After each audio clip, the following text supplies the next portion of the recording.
नमस्कार, आप देख रहे हैं आज की खास बात अपने दोस्त वीर सिंह के साथ। दोस्तों, WCL नागपुर क्षेत्र अंतर्गत गोंडेगांव कोयले की खदान है। उस खदान में 2 नवंबर को सुबह 8 से 9 बजे के बीच में एक ट्रक पलट गई। ये ट्रक सप्रा ट्रांसपोर्ट का था और ये अदानी के लिए ट्रक भर रही थी। लगभग 30 से 32 टन कोयला इसमें था और ये गाड़ी वहाँ पलट गई। गाड़ी पलट गई ये अलग पार्ट है, लेकिन जहाँ से कोयला भरा जा रहा था और जहाँ पे गाड़ी पलटी ये अवैध था, क्योंकि 4 नंबर यार्ड से कोयला भरा जा रहा था, जो कि 4 नंबर यार्ड में कोयला नहीं भरना है, ऐसा रूल है। लेकिन इसके बावजूद WCL के नियमों को उल्लंघन करके सप्रा ट्रांसपोर्ट अपने मनमर्जी के हिसाब से वेकुली में कार्य करती है, ऐसा ही प्रतीत होता है। पोकलैंड मशीन और पेलोडर मिलकर उस ट्रॉली को खड़ा किया।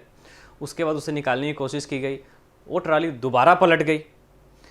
अब सवाल ये उठता है कि पहले उन्होंने फिर मुंडा निकाल दिया। मुंडा निकाला तो सूत्र बताते हैं कि उससे भी कांटा नहीं किया गया, जबकि रूल ऐसा है कि कोई भी गाड़ी खाली हो या भरी हो, आए या जाए, तो बिना वजन किए ना अंदर जा सकती है ना बाहर आ सकती है। लेकिन यहाँ पे इस नियम का भी उल्लंघन किया गया। उसके बाद जब ट्रॉली निकाला जा रहा था तो ट्रॉली में लगभग 5 से 7 टन कोयला ट्रॉली में बचा हुआ था।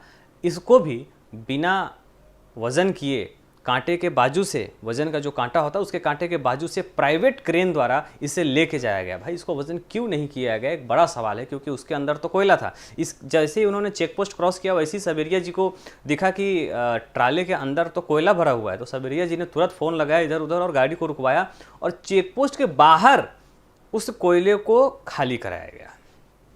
यानी कि ये माना जा सकता है कि ये जो कुछ भी गाड़ी पलटी हुई, इसमें एक तो बिना परमिशन का वो काम कर रहे थे और अवैध तरीके से काम कर रहे थे। 4 नंबर यार्ड से भरना नहीं था। दूसरी बात कि 5 से 7 टन कोयले की चोरी एक तरीके से की जा रही थी क्या, जो इसीलिए बिना कांटे के इसको लेके जा रही थी और चेक पोस्ट के बाहर उसे गिराना पड़ा। एक बड़ा सवाल उठता है, यानी कि सवाल सप्रा ट्रांसपोर्ट पे उठता है। दोस्तों, कुछ चीज़ें इसमें है जो अभी भी सामने आने की है और हम जल्द लेकर आएंगे और आपको बताएंगे भी। ये भी सूत्र बताते हैं कि अदानी के तरफ से शिफ्ट वाइज हर शिफ्ट में अलग अलग लोग आते हैं और 3 शिफ्ट में 3 लोग आते हैं और अपने हिसाब से यहाँ पे माल उन्होंने, यानी कि कोयला, वो भरवाते हैं। उनकी क्या ज़रूरत है, ये भी एक बड़ा सवाल है। क्या उन्हें वेकोली को अपना निजी संपत्ति समझ के रखे हैं इन लोगों ने सप्रा ट्रांसपोर्ट के माध्यम से, ये भी एक बड़ा सवाल है।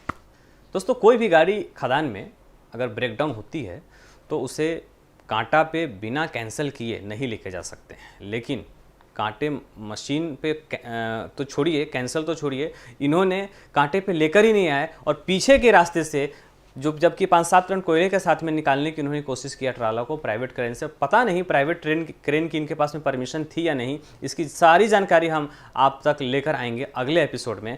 लेकिन इससे एक चीज़ ये समझ में आती है, सप्रा ट्रांसपोर्ट का DO 100 mm कोयले का है, जो कि क्रश कोयले को लेकर जाना है। लेकिन क्रश कोयले को ना लेकर जाकर ये स्टीम कोयला लेकर जा रहे थे। ये पूरी तरह से इल्लीगल है। एलिगेशंस उठते हैं, सवाल उठते हैं।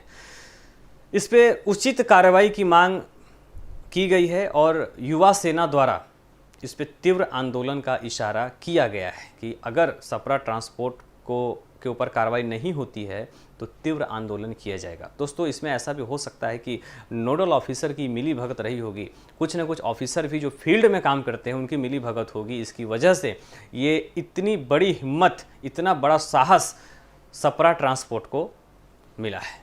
और 4 नंबर जहाँ से अवैध तरीके से कोयला भरा गया, वहाँ पे CCTV फुटेज नहीं है, ऐसा सूत्र बताते हैं, क्योंकि उस जगह से तो कोयला किसी को भरना ही नहीं है, लेकिन बावजूद उसके भरा गया। अब जब वहाँ से कोयला नहीं भरना है तो वहाँ CCTV की आवश्यकता क्या है?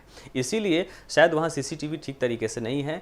लेकिन ये सब का उल्लंघन करके सप्रा ट्रांसपोर्ट ने जिस तरीके से ये कार्य किया है, ये अपने आप में एक सवाल है।